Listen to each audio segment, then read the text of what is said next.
Hey, it's Max here, Pool Park Pool Care Professional, and today I'm going to teach you what to do after it rains concerning your oxygen pool.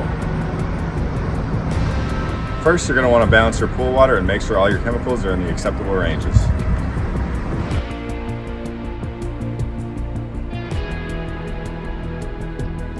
Looks like we're low on pH, so now we're going to add some pH+.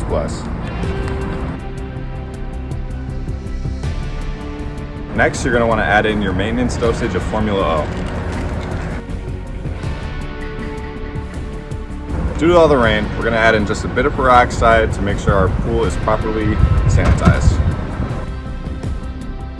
Lastly, you're going to want to run your filter as often as possible, as well as check those bubbles coming out of your return jet, and additionally add in algicide if needed.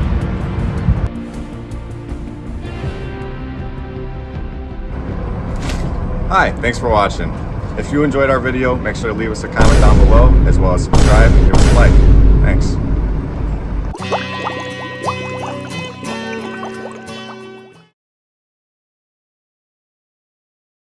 Hey, it's Max, your favorite pool car.